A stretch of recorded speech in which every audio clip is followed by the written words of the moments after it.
मेरे सारे वचन ही बता दिए हैं, कोई बात नहीं, हम लोग बताएंगे। ओके, आज फसल पर विचार करो, ठीक है, फसल पर विचार करो। हम लोग देखेंगे इसके ऊपर थोड़ा सा बात करेंगे, ठीक है। मत्ती का 13 अध्याय 24 से 30 पढ़िए कोई। मत्ती का 13 24 से 30, ठीक है। 3 बातें हम देखेंगे आज। अपनी आंखें उठाकर खेतों पर दृष्टि करो, उधार नहीं हुआ स्वामी से विनती करो, ठीक है। ये 3 बातों की तरफ हम लोग ध्यान देंगे और चलेंगे, ठीक है। मत्ती 13 24 से 30 पढ़िए कोई। उसने उन्हें एक और दृष्टांत दिया कि स्वर्ग का राज्य उस मनुष्य के समान है जिसने अपने खेत में अच्छा बीज बोया। पर जब लोग सो रहे थे तो उसका बैरी आकर गेहूं के बीज जंगली बीज बोकर चला गया। जब अंकुर निकले और बालें लगी तो जंगली दाने भी दिखाई दिए। इस पर गृहस्थ के दासों ने आकर उससे कहा, हे स्वामी, क्या तूने अपने खेत में अच्छा बीज न बोया था? फिर जंगली दाने के पौधे उसमें कहाँ से आए? उसने उनसे कहा, यह किसी बैरी का काम है। दासों ने उससे कहा, क्या तेरी इच्छा है कि हम जाकर उनको बटोर लें? उसने कहा, ऐसा नहीं न हो, जंगली दाने के पौधे बटोरते हुए उनके साथ गेहूं भी उखाड़ लें। कटनी तक दोनों एक साथ बढ़ने दो और कटनी के समय काटने वालों से कहूंगा, पहले जंगली दाने के पौधे बटोरकर जलाने के लिए उनके गट्टे बांध लो और गेहूं के मेरे खत्ते में इकट्ठा करो। गेहूं को मेरे खत्ते में इकट्ठा करो। ओके, ठीक है, समझ में आया? आइए प्रे करते। पवित्र परमेश्वर, हम धन्यवाद देते, दयालु और कृपालु परमेश्वर, सारा आदर सारा महिमा हम तुझे देते प्रभु। धन्यवाद करते, धन्यवाद देते पिता, धन्यवाद इस दिन को प्रभु। आप इस वचनों के द्वारा बातें करो, हर एक मन और हृदय को जांचने वाला परमेश्वर, हर एक परिवार को बसाने वाला परमेश्वर, और प्रभु प्रत्येक लोगों को सिद्धता में अगुवाई करने वाला परमेश्वर, धन्यवाद देते। इस वचनों के द्वारा आप हमें सिखाओ पिता कि हम तेरी फसल को जान सके, तेरे खेत को समझ सके और काटने का समय को भी सीख सके। धन्यवाद देते, यीशु मसीह के नाम से मांगते हैं, आमीन। ओके, अच्छा था संदेश, नहीं अच्छा था संदेश, सही है? क्या हुआ कल्पना जी? ठीक है, ठीक है, ओके ओके। तो कल्पना कीजिए, नहीं मतलब कीजिए नहीं, मतलब मैं बता कल्पना जी। ओके ओके ओके, ये जो हम लोग अभी पढ़ा, क्या इसके विषय में आप समझ पाए? ये खेत क्या है, राज्य क्या है, काटने वाले कौन है, ये क्या है, ये क्यों ऐसा कहेगा? क्या बोलते हो? खेत क्या हो सकता है? हाँ, खेत क्या हो सकता है? क्या बोलते हैं? आप बातें करिए, आप लोग सीरियस मत रहिए। सीरियस लोग कहाँ रहते जानते हैं ना? आप कहाँ रहते हैं? हॉस्पिटल, वेंटिलेटर पे सीरियस लोग। आप लोग सीरियस मत हुइए, आप लोग तो प्रभु के भवन में आनंद का स्थान है ना, और चेहरे पे एकदम मुस्कान ही गायब है। तो इसलिए बहुत जरूरी है, आनंद रहिए। जो बता रहे थोड़ा बात करिए, सही है या गलत है, हम लोग सीख रहे हैं, प्रभु की आत्मा हमें बताएगा। अच्छा था गीत ना? हाँ, खेत क्या है? हैं? खेत क्या है? बीज बोलने के ओके, अगर आप यहां पर बहुत सारी चीजें हैं। यीशु ने एक दृष्टांत कहा, ठीक है, स्वर्ग का राज्य मनुष्य के समान जो खेत में अच्छा बीज बोया। स्वर्ग का राज्य कैसा है? उस मनुष्य के समान जिसने अपने खेत में अच्छा बीज बोया। जब वो सो रहा था तो उसका शत्रु आकर गेहूं के बीज जंगली बीज बोकर चला गया। अंकुर निकले, वाले लगे और जंगली दाने भी दिखाई दिए। ये क्या हो सकता है? फिर गृहस्थ दासों ने आकर उससे कहा, हे स्वामी, क्या तुमने अच्छे बीज अपने खेत में अच्छे बीज नहीं बोए? ये जो दृष्टांत है, ये आप और मैं तो दूर की बात, यीशु के साथ जो चेले थे वो भी नहीं समझ पाए। समझ रहे? आप और मैं तो बहुत दूर है। आज आप और मैं अंतिम समय में रह रहे हैं और इन दृष्टांतों को समझना और पवित्र शास्त्र बाइबल को समझना बहुत जरूरी है। अंतिम समय भरमाने वाला, झूठ, टेक्नोलॉजी, ज्ञान भरपूर बढ़ने वाला, कथा कहानियों भरपूर होगा। गली गलियों में छोटे छोटे बच्चे कथा कहानियों में दिल लगाएंगे आने वाली समय में। तो आपको इन दृष्टांतों को समझना होगा कि ये दृष्टांत कह क्या रहा। आप और मैं अंतिम समय में रह रहे हैं। कब, कहां? अंतिम समय में। सोचिए कि यीशु जब जीवित था, शरीर में था, यीशु तो जीवित हमेशा ही है, यीशु जब शरीर में था उस समय ये दृष्टांत कहा, शिष्य लोग भी समझ नहीं पाए। भीड़ के सामने वो दृष्टांतों में बात करता था, लोगों को बता रहा था। ये खेत के बारे में बता रहा, एक खेत, एक किसान, उसके बारे में वो बात कर रहा, एक दृष्टांत दे रहा। उसने अपने खेत में अच्छे बीज बोया, परंतु जब बीज निकले, अंकुर आया, बाले लगे, पत्तियां आने लगी, तो जंगली पौधे भी दिखाई दिया। गृहस्थ की दासों ने उससे कहा, क्या आपने अच्छे बीज नहीं बोया? कौन आपका घर, आपका जो घर है रोज साफ करते हैं क्या? नहीं करते? करते हैं? अगर आप साफ करना बंद कर दे तो क्या होगा? हाँ?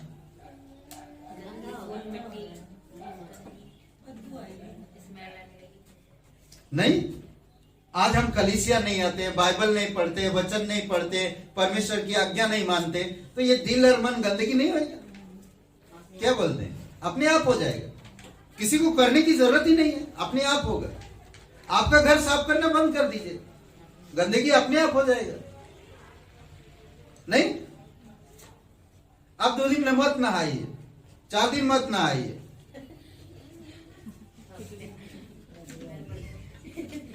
आपके बगल में कोई जाएगा तो अरे यार नहीं, समझ रहे? आपका कार मत धोइए, साफ मत करिए, आपके कपड़े को साफ मत करिए।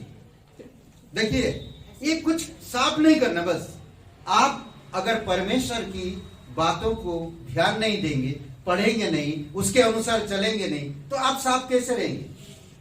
इम्पॉसिबल है ना। आप अंतिम समय में रह रहे हैं। अंतिम समय में जब आप चलते हैं इस संसार में, बहुत सारे ऐसे ऐसे सिद्धांत है जो समझना बहुत मुश्किल है और आप बहुत जल्दी भ्रमित हो सकते हैं। इसीलिए बहुत जरूरी है, परमेश्वर भीड़ के सामने, यीशु भीड़ के सामने बता रहा, उत्पत्ति के समय से लेकर परमेश्वर दृष्टांतों में बात कर रहा, प्रकाशित वाक्य तक एक रहस्य देता, उसके बारे में समझाता है। कभी भेड़ों के बारे में, कभी पौधों के बारे में, कभी पक्षियों के बारे में, कभी इंसान के बारे में, कभी जाल के बारे में, कभी मिट्टी के बारे में, कभी फल के बारे में, अलग अलग तरह की दृष्टांतों से बात करता है। ये दृष्टांत को समझने के लिए आपको मुझे 36 से 43 वचन चलते हैं। 36 से आगे पढ़िए वचन जी, उसी अध्याय का। तो अच्छा से समझाया। यहाँ पर क्या कह रहे हैं? चेले लोगों को समझ नहीं आया। जब वो भीड़ से घर गए, यीशु और अपने चेले, सब चेले लोग पूछ रहे हैं एकांत में जाकर कि प्रभु, आप जो दृष्टांत कहें जंगली बीज की दृष्टांत जो कहा, वो हम लोग नहीं समझ पाए, हम लोग नहीं समझ पाए। तो यीशु तब उनसे बातें करता है और उनको समझा रहा। ध्यान दीजिए, पढ़िए 36 से आगे। तब वह भीड़ को छोड़कर घर में आया और उसके चेलों ने उसके पास आकर कहा, खेत में जंगली दाने का दृष्टांत हमें ओके, समझा दे। एक मिनट, क्या कह रहा? हमें समझा दे। कभी आपने पूछा यीशु से कि यीशु, ये तेरे जो पवित्र शास्त्र है, ये वचन मुझे समझा दे, मुझे समझ नहीं आ रहा। कभी एकांत में बैठ के परमेश्वर से बात किए? भीड़ से अलग आया अपने चेलों के साथ, चेले तब पूछ रहे, प्रभु हमें दृष्टांत समझ में नहीं आया। और आपको मुझे समझने के लिए बाइबल कॉलेज बहुत जरूरी है, बाइबल स्कूल बहुत जरूरी है, संगति बहुत जरूरी है। कुछ चीजें आप दिन भर मेहनत करते घर साफ रखने के लिए, फिर भी आपका पति शाम को आता है, बोलता है ये देख कितना गंदा है, क्या करते रहते दिन भर तू? नहीं, हमें भी परमेश्वर के वचनों को घिसते रहना। जितना हृदय में वचन जाएगा उतना आप सिद्धता में बढ़ते जाएंगे, पवित्रकरण में बढ़ते जाएंगे, साफ रहेंगे। बुरे चीज आपके अंदर आ नहीं सकता, बुरे सिद्धांत आपके अंदर आ नहीं सकता, बुरे विश्वासी आपको भ्रमित नहीं कर सकते, झूठे विश्वासी। समझ रहे? तो इसीलिए परमेश्वर के सिद्धांत को समझना बहुत जरूरी है। आप शीर्षक क्या मैंने बताया था, क्या बताया? फसल पर विचार करो। फसल क्या है, खेत क्या है, राज्य क्या है, बीज क्या है, देखते हैं। ओके, आगे पढ़िए। 37। उसने उनको उत्तर दिया, अच्छे बीज का बोने वाला मनुष्य का पुत्र है। ओके, मनुष्य का पुत्र प्रभु यीशु मसीह स्वर्ग छोड़कर इस धरती पर आया, अच्छे बीज बोया। आदम और हवा, परमेश्वर ने अच्छे बीज आदम की बगीचा में रखा, पर शैतान आकर उनके बीच में जंगली बीज डाला। अच्छे बीज बोया था आदम और हवा के जीवन में ना। यीशु मसीह हर एक इंसान के पास आज अच्छे बीज बता, जैसा पास्टर राकेश ने कहा कि हम विश्वास के बिना स्वर्ग नहीं जा सकते। हमारे पास विश्वास जब करते, विश्वास का टिकट है। जब आप यीशु पर विश्वास किए, वो परमेश्वर ने अच्छे बीज बोया। हम अपने कर्मों से नहीं, बल्कि उसकी अनुग्रह का दान है ना, उसकी अनुग्रह दिया हमें, वो उसके वजह से हम स्वर्ग जा रहे हैं। अद्भुत है नहीं? अच्छे बीज परमेश्वर का पुत्र प्रभु यीशु मसीह, जो इस धरती पर क्या अच्छा बीज बोया। ठीक है, आगे पढ़िए। खेत संसार है। खेत क्या है? समझ गए? अच्छे बीज क्या है? बोने वाला कौन है? अच्छे बीज बोने वाला कौन है? यीशु मसीह। खेत क्या है? संसार है। आगे पढ़िए। अच्छा बीज राज्य की संतान और जंगली बीज दुष्ट की संतान। ओके, अच्छे बीज राज्य की संतान, जो यीशु मसीह पर विश्वास करते हैं, अच्छे बीज है। और एक अच्छे बीज है इजराइल के लोग। समझ रहे? जो यीशु मसीह पर विश्वास करता, उसकी वचन सुनकर विश्वास करता उस पर, तो वो अच्छे बीज। समझ रहे? वो परमेश्वर की संतान है। जंगली बीज क्या है? शत्रु। जंगली बीज दुष्ट की संतान। ये दुष्ट कौन है? शैतान। समझ रहे? यूहन्ना 8:44 में, ये झूठ का पिता है, ये झूठ का लीडर है, ये दुष्टता का हकीम है। हवा में रहता है, नीले गगन के नीचे रहता है, मंडराता रहता है, शेर की तरह दहाड़ता है, घूरता है, किसको फाड़ खाए, किसको भ्रमित करे, किसको गिरा दे, किसको भटका दे, उसका काम है। समझ रहे?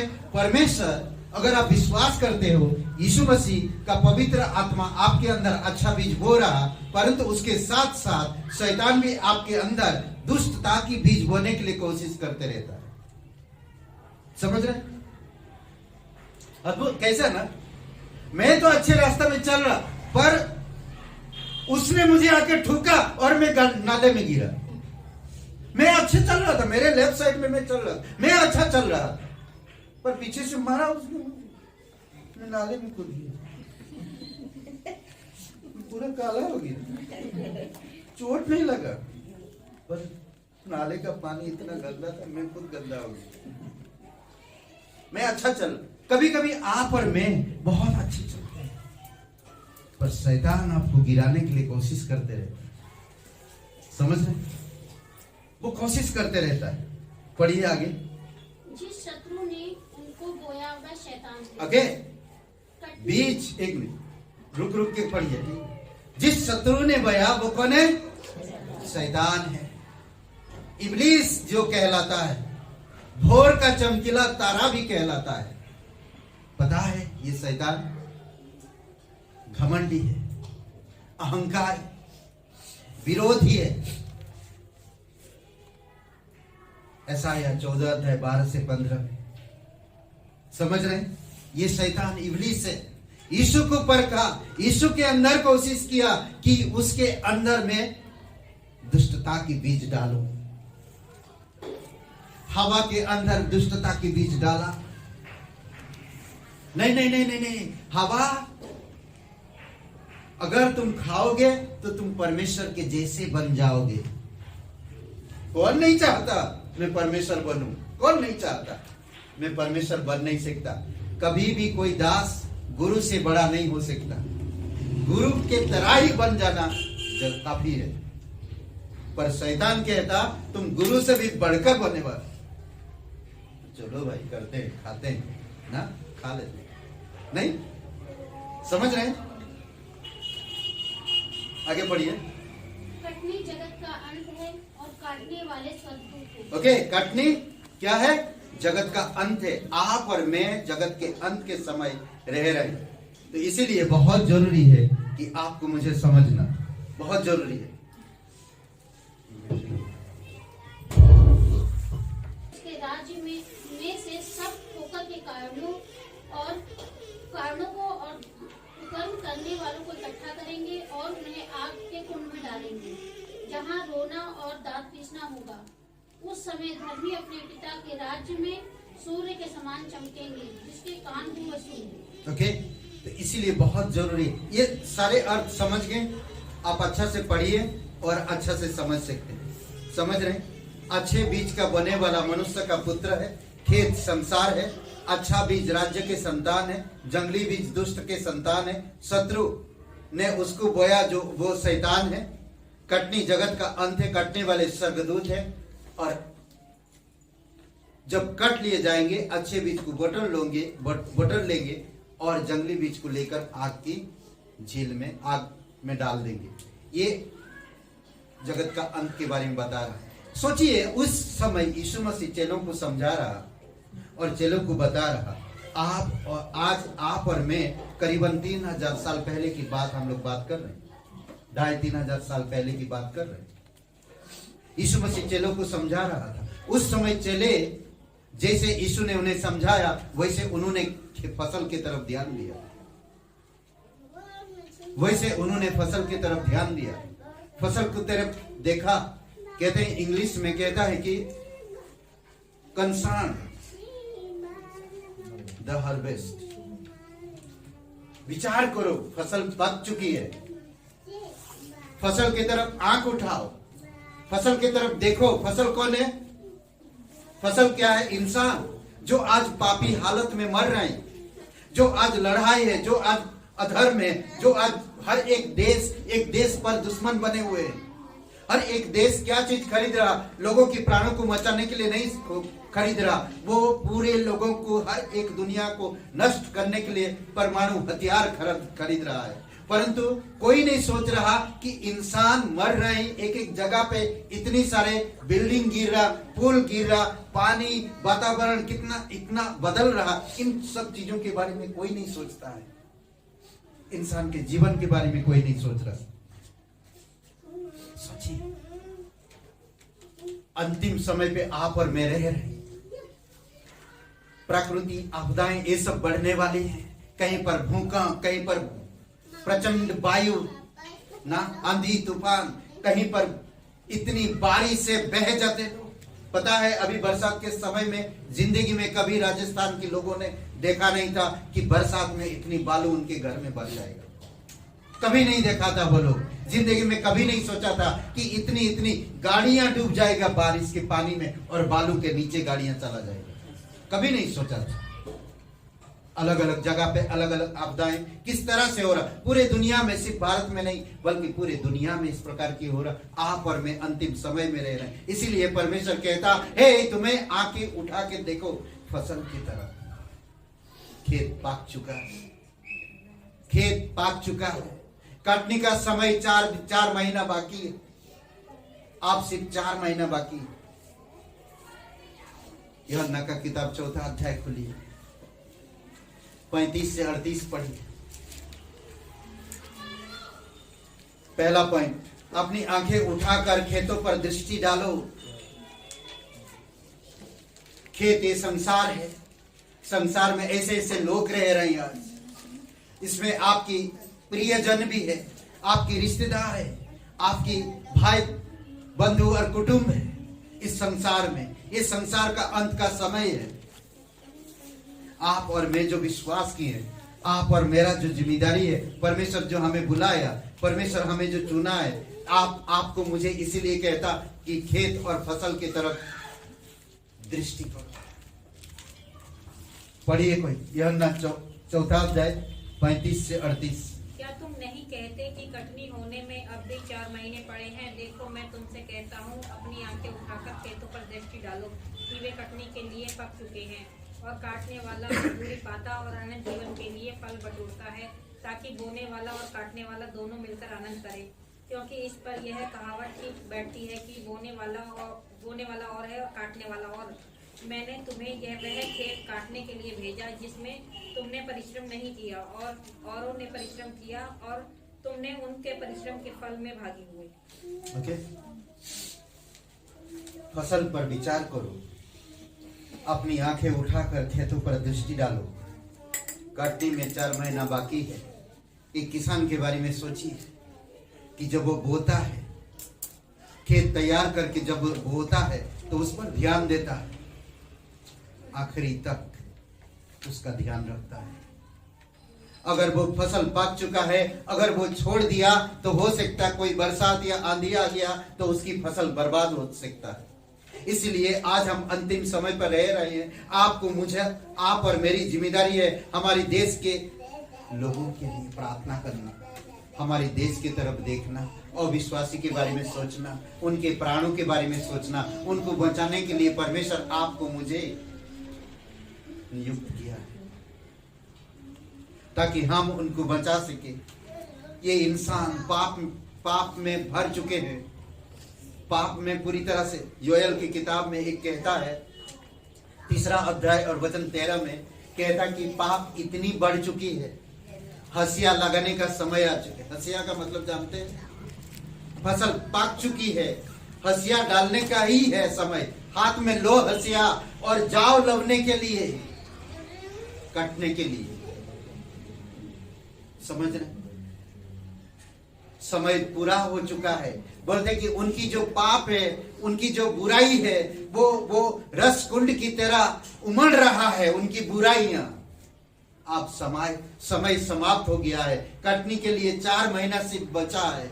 इस 4 महीना में हम क्या कर सकते हैं? अभी भी लोग उद्धार में नहीं आए, अभी भी लोग पाप में है, अभी भी लोग अधर्म में है, अभी भी लोग भटके हुए हैं, अभी भी लोग खोए हुए हैं, अभी भी लोग परमेश्वर की तलाश नहीं करते हैं।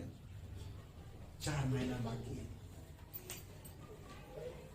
मुझे समझना है, मुझे सोचना है, मुझे आगे बढ़ना है। परमेश्वर कहता है नहीं, 4 महीना बाकी। देखो मैं तुमसे कहता हूं, अपनी आंखें उठाकर खेतों पर दृष्टि डालो कि वे काटने के लिए पक चुके हैं। दृष्टि डालो। हे विश्वासियों, जागो। हे विश्वासियों, जब आप प्रभु पर विश्वास कर सकते, आपकी जीवन खुशहाल हो सकता, आपके जीवन में शांति आ सकता, तो क्या आप चुपचाप रहोगे? सिंपल सी बात, मैं एक उदाहरण देता हूं। आपकी कुटुंब में या आपके परिवार में कोई अगर एक्सीडेंट हो जाता या कोई गिर जाता है तो आपका रिएक्शन कैसा रहता है? या कोई आग में जल जाता है तो आपका रिएक्शन कैसा होता है, आपका एक्शन कैसा होता है, क्या बोलते हैं आप, क्या करते हैं आप? बातें करिए मेरे से, क्या करते हैं? हाँ, शांत मत रहिए, क्या करते हैं आप? अरे कुछ तो कहिए, हंसिए नहीं, मैं हंसने के लिए नहीं कह रहा हूं, आप कुछ बोल सकते हैं। आग में जल जाता है। अगर कोई आग में जल गया या एक्सीडेंट हो गया या कोई बीमार उसको आ गया या कोई अकस्मात मतलब विपत्ति कोई आ गया उनके ऊपर, तो आपका एक्शन कैसा होता है? परेशानियों की मदद करते हैं, उनको अस्पताल ले जाना जितनी हो सके जो हाँ? ले जाते हैं, मदद करते हैं उसकी। सिर्फ नीतू जी जब जुबान रखे हैं। और कोई? सबसे पहले तो हम घबरा जाते हैं, फिर हम उसकी तकलीफ देख के हम उसे अस्पताल ले जाते हैं। और आपको घबराहट नहीं हो रहा संसार के लोग आपकी झील में जा रहे हैं? आपकी प्रिय के लिए आप हॉस्पिटल उसको बचाने के लिए लेकर जाते हो, हर एक कोशिश करते हो, फाइनेंस से लेकर, साधन से लेकर, खाने से लेकर हर एक सुविधा उनके लिए तैयार करते हो, नहीं? सिर्फ उनको उस कंडीशन से बचाने के लिए। परंतु आपका पति नरक जा रहा और आप घुटने पर आते नहीं, प्रार्थना करते नहीं करते, और ना आपको कोई दर्द होता है, ना आपको कोई घबराहट होता है। आपका बेटा जा रहा नरक, आग की झील में वो जाएगा हमेशा के लिए। आपका बेटी, आपका परिवार, आपकी दामाद, आपकी घर, आपकी मामा, आपकी चाचा, सब कोई जा रहे हैं नरक में, और आपको कोई घबराहट नहीं, सुकून से जी रहे हैं। हम खेत की तरफ देखो, फसल की तरफ देखो, पक चुकी है, आप उनके बारे में सोचो, घुटने पे आओ आप उनको बचाने के लिए। हर भलाई कोशिश करो उनको लाने के लिए। भले आप गाली सुनो, भले आपका बदनाम हो, भले आप गिर जाओ, भले आपको इनकार कर दे धक्का मार के, तब भी जाओ उनके पास, क्योंकि आप कोशिश करो उनको बचाने के लिए। कोशिश करो। कोशिश करने वालों को कभी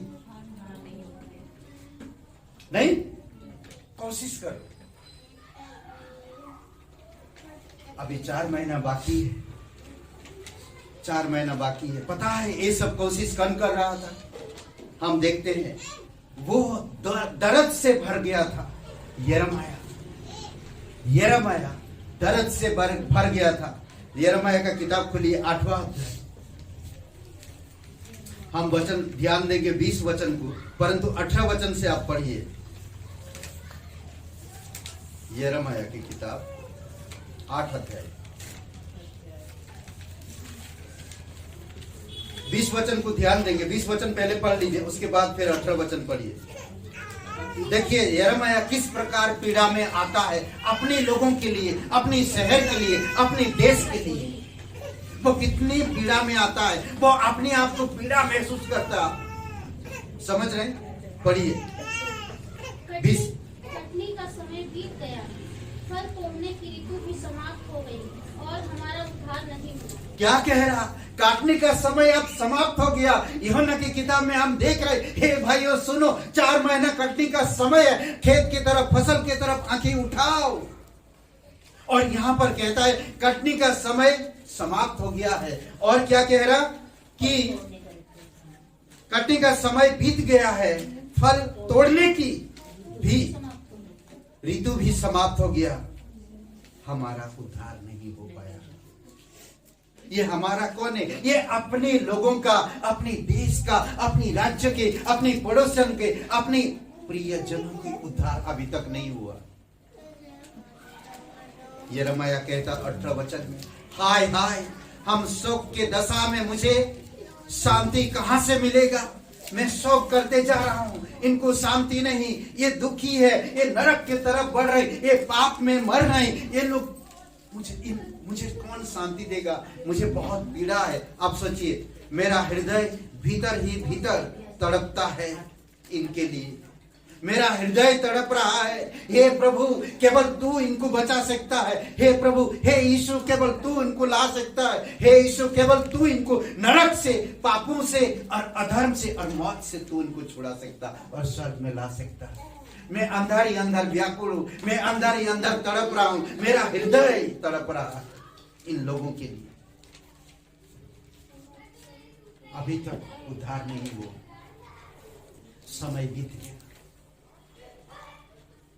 मुझे अपने लोगों की चिल्लाहट दूर से, दूर के देश से सुनाई देती है। क्या यहोवा सिय्योन में नहीं है? क्या उसका राजा उसमें नहीं? क्यों उन्होंने मुझको अपनी खोदी हुई मूर्तों के और परदेशी के व्यर्थ वस्तुओं के द्वारा क्रोध दिलाते हैं। कटनी का समय बीत गया, फल तोड़ने की ऋतु भी समाप्त हो गया और हमारा उद्धार नहीं हुआ। सोचिए, चिल्लाहट सुनाई नहीं दे रहा। ये कह रहा वो तकलीफ में है, वो आधा जल गए, वो चिल्ला रहे, वो रो रहे, वो बीमार में है। सबसे पहले तो हम उनकी दर्द को महसूस करते हैं। अगर कोई आपका प्रियजन, क्या कोई आपका प्रिय, हम जानते हैं कि बचपन में आशीष को चाय गिर गया था पैर में, उसका आज भी निशान, गरम चाय गिर गया था और मेरी पत्नी मुझे ढूंढ, कहाँ हो तुम, कैसे हो, कैसे जल्दी आओ, मैं कहाँ ले जाऊं, कैसे करूं, पूरी तरह से हताश हो चुकी थी बेटे के जलन को देखकर। वही यिर्मयाह कह रहा, मेरे दिल धड़क रहा, मेरे लोगों की चिल्लाहट मुझे सुनाई दे रहा, क्योंकि वो आग में जल रहे, वो मृत्यु के खाई में, मृत्यु के कगार पर खड़े हैं। उनको कोई शांति देने वाला नहीं, उनका आवाज कोई सुनने वाला नहीं। हे प्रियो, आप अगर यीशु पर विश्वास करते हो, खेत पक चुकी है, समय 4 महीना बाकी है, समय बीतने वाला है और तेजी से बीत रहा है। अगर आप विश्वासी हो, परमेश्वर की युक्तियों को समझो, परमेश्वर के वचन को समझो, परमेश्वर के अनुग्रह को समझो, परमेश्वर आपसे क्या करना चाहता, परमेश्वर आपके द्वारा क्या दिखाना चाहता, वो समझो, जागरूक हो जाओ। फसल की तरफ आंखें उठा के देखो, अभी तक उद्धार नहीं हुआ। अपने लोगों की चिल्लाहट को सुनो। तीसरी बात, स्वामी से विनती करो, मजदूर कम है फसल काटने के लिए। नहीं, फसल काटने के लिए मजदूर कम है, स्वामी से विनती करो। मत्ती का किताब पढ़िए, 9 अध्याय 37 और 38 वचन, 37 और 38 वचन।